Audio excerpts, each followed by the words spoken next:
জাতীয় নির্বাচনকে সামনে রেখে আমাদের কর্মপরিকল্পনাটাকে আমরা মোটামুটিভাবে দেশ জুড়ে বইছে ত্রয়োদশ জাতীয় সংসদ নির্বাচনী হাওয়া। এর মধ্যে প্রস্তুতিতে ব্যস্ত সময় পার করছে নির্বাচন কমিশন।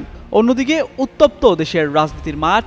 একদিকে আগে গণপরিষদ নির্বাচন, পিআর পদ্ধতিতে নির্বাচন, জুলাই সনদের দাবিতে অনড় জাতীয় নাগরিক পার্টি, জামায়াতে ইসলামী সহ সমমনারা। অন্যদিকে সরকার নির্ধারিত সময়ে নির্বাচন চায় বিএনপি। রাজনৈতিক দলগুলোর ত্রিমুখী অবস্থানের মধ্যেই আবার উত্তপ্ত রাজপথ, আছে অস্থিরতার মতো ঘটনাও। অপরাধ বিশ্লেষকরা বলছেন, অন্তর্বর্তী সরকার দায়িত্ব নেয়ার পর বিভিন্ন ইস্যুতে একের পর এক আন্দোলনের মাধ্যমে ক্রমাগত অস্থিরতা তৈরি করা হয়। সবশেষ আওয়ামী লীগ বিরোধী কর্মসূচি চলাকালে জাতীয় পার্টির সাথে গণ অধিকারের সংঘর্ষ ও পরবর্তীতে গুরুতর আহত হন দলের সভাপতি নুরুল হক নূর। এ নিয়ে রয়েছে নানা আলোচনা সমালোচনা। এ অবস্থায় জাতীয় পার্টি নিষিদ্ধের ইস্যু নতুন করে অস্থিরতা তৈরি করতে পারে। সংশ্লিষ্টরা বলেন, প্রধান উপদেষ্টা জাতির উদ্দেশ্যে ভাষণের মাধ্যমে ত্রয়োদশ জাতীয় সংসদ নির্বাচনের একটি রূপরেখা ঘোষণা করেন। নির্বাচন কমিশন থেকেও বেশ কিছু শর্ত সাপেক্ষে একটি নির্বাচনী রোডম্যাপ ঘোষণা করা হয়েছে। সেটি বিএনপি স্বাগত জানিয়েছে।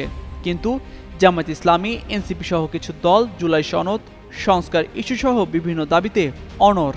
এখনও সংস্কার প্রশ্নে রাজনৈতিক দলগুলো ঐক্যমত্যে পৌঁছাতে পারেনি। ফলে সময় মতো নির্বাচন নিয়ে সংশয় রয়েছে, যা দেশকে আরও অস্থিতিশীল করতে পারে। অন্যদিকে নির্বাচন কমিশন ঘোষিত রোডম্যাপকে সুষ্ঠু নির্বাচন ভণ্ডুল করার নীল নকশা বলে মন্তব্য করেছেন জামায়াতে ইসলামের নায়েবে আমির ডাক্তার সৈয়দ আব্দুল্লাহ মোহাম্মদ তাহের। নির্বাচন কমিশন ও সরকারকে রিফর্ম চার্টারের মাধ্যমে আগামী নির্বাচন করতে বাধ্য করার হুঁশিয়ারিও দেন জামাতের এই নেতা।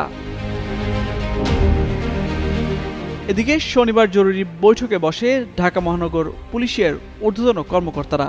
সেখানে উপস্থিত এক কর্মকর্তা জানান, পুলিশের কিছু কর্মকর্তার হঠাৎ করে অতি উৎসাহী হয়ে ওঠার প্রবণতা লক্ষ্য করা যাচ্ছে।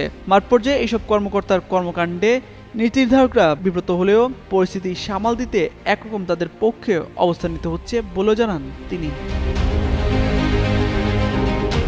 এসব বিষয়ে ঢাকা বিশ্ববিদ্যালয়ের রাষ্ট্রবিজ্ঞান বিভাগের অধ্যাপক কাজী মোহাম্মদ মাহবুবুর রহমান গণমাধ্যমকে জানান, নির্বাচন যতই ঘনিয়ে আসবে চ্যালেঞ্জ ততই বাড়বে।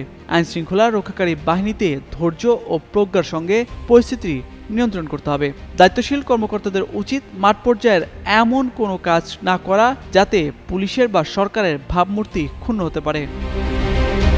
তামজিদ মির্জা, যুগান্তর নিউজ।